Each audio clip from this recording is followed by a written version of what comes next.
Osama ইবনে যায়েদ রাদিয়াল্লাহু তাআলা থেকে বর্ণিত,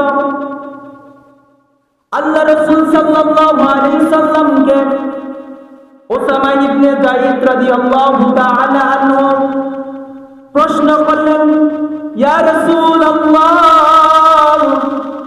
ইয়া হাবিবাল্লাহ, আমি আপনাকে একটা প্রশ্ন করতে চাই।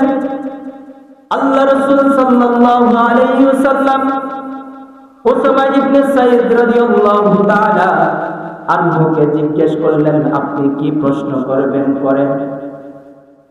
উসামা ইবনে যায়েদ রাদিয়াল্লাহু তাআলা আনহু রাসূল সাল্লাল্লাহু আলাইহি সাল্লামকে প্রশ্ন করলেন, ও আল্লাহর রাসূল, আমি আপনাকে আর দেখি না, কোন মাসের মধ্যে দেখি না। যখন শাবান মাসে আসে, আপনি এই শাবান মাসের মধ্যে আপনি রোজা রেখে নফল ইবাদত করেন, কারণটা কি? আল্লাহ রাসূল সাল্লাল্লাহু আলাইহি ওয়াসাল্লাম উসামা ইবনে যায়েদ রাদিয়াল্লাহু তাআলা প্রশ্নের জবাব দিলেন, আমি এই শাবান মাসের মধ্যে নফল ইবাদত করি, নফল রোজা রাখি কেন করি জানো? দুইটা কারণে। কয়টি কারণে? দুইটা কারণে। উসামা ইবনে যায়েদ রাদিয়াল্লাহু তাআলা আল্লাহ রাসূলকে প্রশ্ন করলেন, ও আল্লাহর রাসূল, আপনাকে আর কোন মাসের মধ্যে দেখি না, শুধু শাবান মাস আসলে আপনি নফল ইবাদত, নফল রোজা রেখে আপনি মাসটি কাটিয়ে দেন, এর কারণটা কি? তখন আল্লাহ রাসূল সাল্লাল্লাহু আলাইহি ওয়াসাল্লাম উসামা ইবনে যায়েদ রাদিয়াল্লাহু তাআলাকে বললেন, আমি দুইটি কারণে এই রমজান মাসটাকে বেশি গুরুত্ব দিই।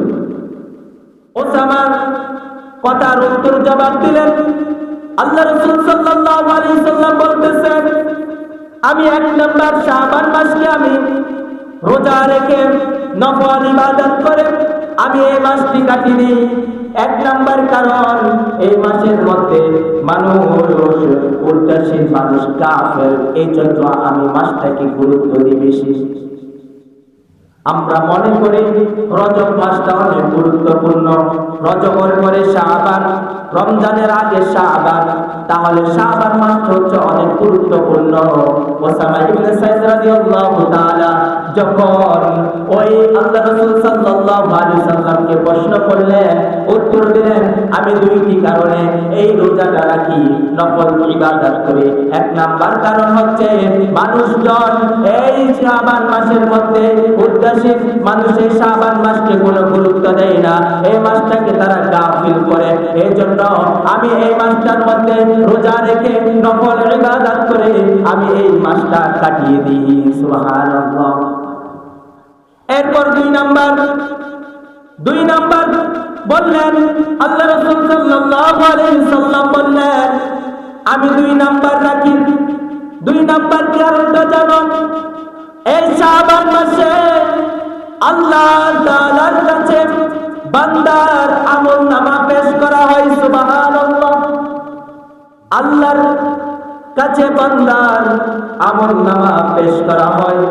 এই জন্য আমি এই শাবান মাসে গুরুত্ব দিই, অনেক গুরুত্বপূর্ণ দিই, কারণ আমি এই শাবান মাসে চাই আল্লাহর কাছে আমার আমলনামাটা পেশ করা হবে, যাতে আমি রোজা অবস্থায় থাকি। সুবহানাল্লাহ। আল্লাহ রাসূল সাল্লাল্লাহু আলাইহি সাল্লামকে প্রশ্ন করলেন কে? উসামা ইবনে যায়েদ রাদিয়াল্লাহু তাআলা আনহু জিজ্ঞেস করলেন, ও আল্লাহর রাসূল, আপনি সারা মাসের মধ্যে আমি আপনাকে শাবান মাসের মতন ইবাদত রোজা রাখতে দেখি না, কিন্তু আপনি রাখেন কেন? তখন আল্লাহ রাসূল সাল্লাল্লাহু আলাইহি সাল্লাম বললেন, আমি দুইটি কারণে রোজা রাখি।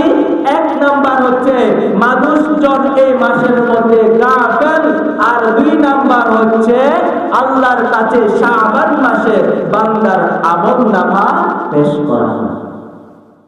কেউ একজন জিজ্ঞেস করল আল্লাহর রাসূলকে, ও আল্লাহর রাসূল, আপনি সোমবার এবং বৃহস্পতিবার কেন রোজা রাখেন?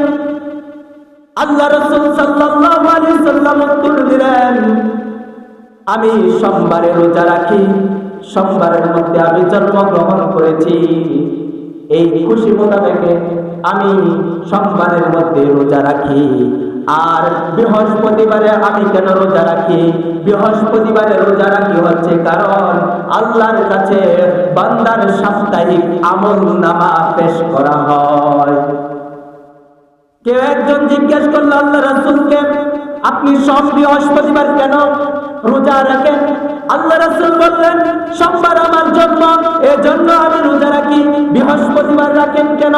বৃহস্পতিবারে বান্দার সাপ্তাহিক আমলনামা গুলো আল্লাহর কাছে পেশ করা হয়, এই জন্য আমি রোজা রাখি। কারণ রোজা রাখার অবস্থায় যাতে আল্লাহর কাছে আমার আমলনামাটা পেশ করা হয়।